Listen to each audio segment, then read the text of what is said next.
سفر معراج سے قبل جناب نبی اکرم صلی اللہ علیہ وسلم پر 3 بڑے صدمے آئے، جن صدموں اور تکالیف نے آپ صلی اللہ علیہ وسلم کو اتنا غمزدہ اور مغموم بنا دیا کہ جس کی وجہ سے رب کائنات نے اپنے محبوب کو اپنے پاس بلایا تاکہ اسے تسلی دے سکے اور اس کی دیدار کر سکے، جس سے سفر معراج کہا جاتا ہے۔ آخر وہ 3 بڑے حادثے کیا ہیں جو معراج سے قبل آپ صلی اللہ علیہ وسلم پر پیش آئے، جس کی وجہ سے آپ پہ ایک غموں کا پہاڑ ٹوٹ گیا؟ سب سے پہلا حادثہ حضرت ابو طالب کا انتقال۔ حضرت ابو طالب آپ صلی اللہ علیہ وسلم کے رشتہ میں چچا ضرور تھے، مگر ایک مشفق و مربی باپ سے کہیں کم نہیں تھے۔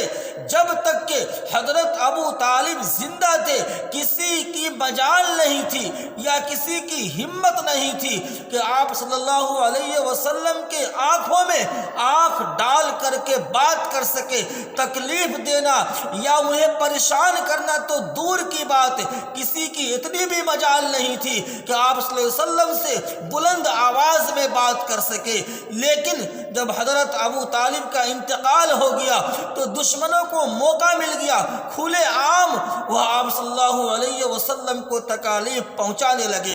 دوسرا حادثہ آپ صلی اللہ علیہ وسلم پر یہ پیش آیا کہ ابو طالب کے انتقال کے کچھ دنوں بعد ہی حضرت خدیجہ رضی اللہ تعالی عنہا کا بھی انتقال ہو گیا، جو آپ صلی اللہ علیہ وسلم کی سب سے چہیتی اور پیاری اور لاڈلی بیوی تھی۔ وہ خدیجہ جو سب سے پہلے آپ صلی اللہ علیہ وسلم پر ایمان لائی تھی، وہ خدیجہ جس کی وجہ سے مذہب اسلام کی اشاعت ہوئی، جس کی مال کی وجہ سے مذہب اسلام کو ترقی ملی، وہ خدیجہ جو آپ صلی اللہ علیہ وسلم کے غموں میں شریک ہوا کرتی تھی اور آپ صلی اللہ علیہ وسلم کی پریشانیوں کو الجھایا کرتی تھی، وہ خدیجہ جو دنوں رات آپ کو تسلی دینے کا کام کرتی تھی۔ حضرت ابو طالب کے انتقال کے بعد اب باہر کا چین و سکون تو ختم ہو گیا تھا، اب اندر کا چین و سکون باقی تھا، مگر حضرت خدیجہ کے انتقال کے بعد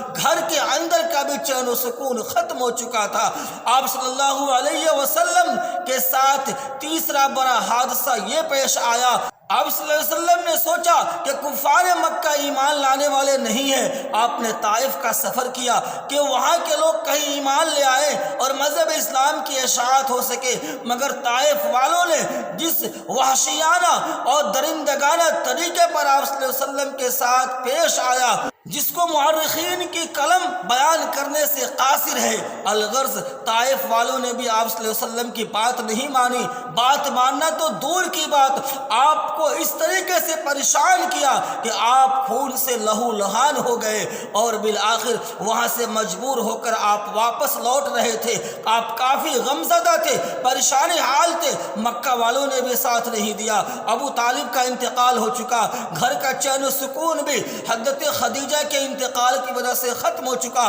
طائف والوں نے بھی اچھا رویہ نہیں کیا، آپ صلی اللہ علیہ وسلم کافی غمزدہ تھے اور دنوں رات اسی فکر اور سوچ میں گزرتی تھی کہ اب کیا ہوگا، کس طریقے سے لوگ ایمان لائیں گے، کیسے مذہب اسلام کی اشاعت ہوگی۔ جب اس طریقے سے آپ صلی اللہ علیہ وسلم کی بے چینی اور پریشانیاں بڑھی، رب کائنات کو دیکھا نہیں گیا اور رب العالمین نے اپنے محبوب کو اپنے پاس تسلی کے لیے بلایا۔ یہ 3 بڑے حادثے ہیں جو معراج سے قبل پیش آئے تھے۔ پہلا حادثہ حضرت ابو طالب کا انتقال، دوسرا حادثہ حضرت خدیجہ کا انتقال، تیسرا حادثہ آپ صلی اللہ علیہ وسلم کے طائف کے سفر کی تکالیف اور مصیبتیں۔